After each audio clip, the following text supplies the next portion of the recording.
जय श्री राधे। सारी सृष्टि में जितने भी जीव हैं वो सब ईश्वर के अंश हैं। अंश का मतलब वो उनके अपने ही हैं। जैसे समुद्र में से एक बाल्टी पानी भर लिया जाए तो वो समुद्र का पानी है, लेकिन उसकी शक्तियों में फर्क है। उस एक बाल्टी पानी में जहाज नहीं चल सकता है, मगरमच्छ नहीं रह सकता है, लेकिन कहाँ वो समुद्र का पानी ही जाएगा। इसी प्रकार सृष्टि में मनुष्य ही नहीं, कीट पतंग गधा घोड़ा जितने भी पशु पक्षी हैं सब कृष्ण का ही अंश हैं। तो वो सब कृष्ण के ही हैं। उनमें से पशु पक्षी को तो देखो बनाया ही इसलिए कि वो भजन कर नहीं सकते हैं, वो भोग योनि हैं।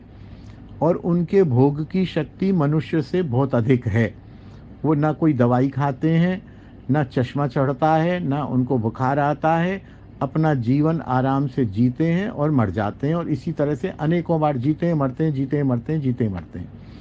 मनुष्य भी तीनों प्रकार के आपने लिखा है ना, कि जो लोग भजन करते हैं, मनुष्य जिनको ये पता चल गया है कि हमारा जीवन भजन के लिए मिला है, वो भजन में लग जाते हैं। भजन करके अंत में भगवान श्री कृष्ण के चरणों की प्रेम सहित सेवा प्राप्ति करके अपने मनुष्य जीवन को सफल कर लेते हैं, वो भी भगवान के हैं। कुछ लोग ऐसे हैं जो भजन नहीं करते हैं, केवल सदाचारी हैं। वो दान करेंगे, परोपकार करेंगे, माता पिता की सेवा करेंगे, बहू बेटियों की सहायता करेंगे, उनको घुमाएंगे फिराएंगे, फुटपाथ वाले लोगों को भोजन खिलाएंगे, गरीब कन्याओं का विवाह कराएंगे।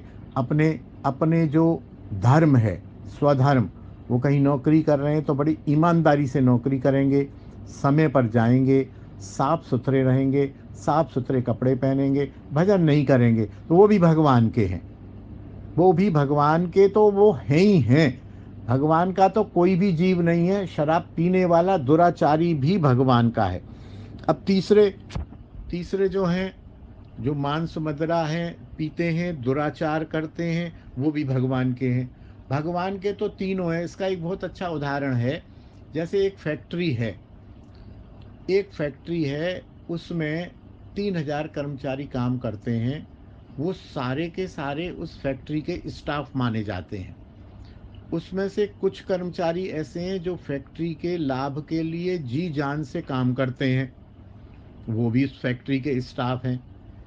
कुछ ऐसे हैं कि जी जान का कोई मतलब नहीं है, हम सवेरे 10 बजे आ जाएंगे और 6 बजे चले जाएंगे, जो काम लेना हो हमसे ले लो, ईमानदारी से कर लेंगे। आप हमको 6 बजे बाद रोकोगे तो नहीं आएंगे, 8 9 बजे 10 बजे से पहले नहीं आएंगे।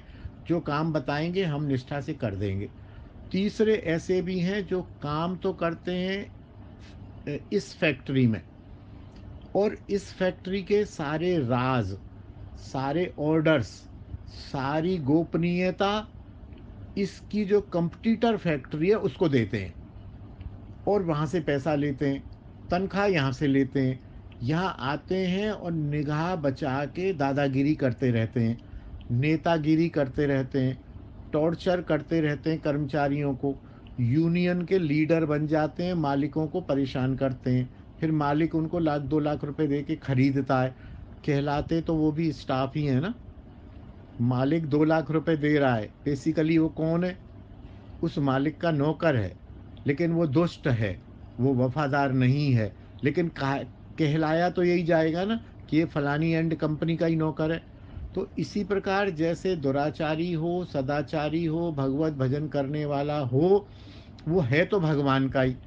अब आपका प्रश्न है कि फिर हम भजन ही क्यों करें? तो भैया भजन का अंतर तो आपको पता चल गया कि आप भगवान के हैं, भगवान ने आपको शरीर दिया है। आप भजन करेंगे तो अपने मानव जीवन के टारगेट को प्राप्त कर जाएंगे। 1 या 2 जन्म में आपको भगवत प्राप्ति हो जाएगी। जो सदाचारी है वो सदाचार करेगा, सदाचार करते करते किसी साधु वैष्णव संत की कृपा होगी, फिर वो भजन करेगा। आपको यदि 2 जन्म में प्राप्ति होगी तो उसको 4 जन्म में प्राप्ति होगी। भगवान की प्राप्ति उसको हो जाएगी या इस जन्म में नहीं होगी। समझ लो नहीं भी होगी, क्योंकि जरूरी नहीं है हर एक को भगवत प्राप्ति हो जाए। ठीक है, उसको गंदी योनि नहीं मिलेगी। और जो दूसरा शराबी कबाबी गड़बड़ आदमी है, जैसे वो फैक्ट्री की गोपनीयता देने वाला या कोई नेता है, जब मालिक अपने पर आ जाए ना, तो उसको पकड़ के फिर जेल भी करा देता है। तो उसी प्रकार ये जो दुराचारी शराबी और गंदे लोग हैं, गंदे मनुष्य हैं, ये फिर कीट पतंग कुत्ता घोड़ा गधा की योनि में चले जाते हैं, फिर उसमें भटकते रहते हैं। और भटक भटक के जाने फिर इनका कब कल्याण होता है कि नहीं होता है, जने कितने कल्प पर्यंत गधा घोड़ा मच्छर मेंढक बनते रहते हैं, और ये अपने जीवन को सफल नहीं कर पाते हैं। मानव जीवन पाके भी यदि भगवत प्राप्ति नहीं की, तो इससे बड़ी हानि कोई नहीं है। इससे बड़ी हानि कोई नहीं है। तो ये अपने जीवन को नष्ट कर देते हैं। वो अपने जीवन को प्राप्तव्य चीज़ को प्राप्त नहीं कर पाते हैं। और आप जो भजन करते हैं, आप अपने जीवन के उद्देश्य को प्राप्त कर लेते हैं। ये तीनों में अंतर है। जय श्री राधे। जय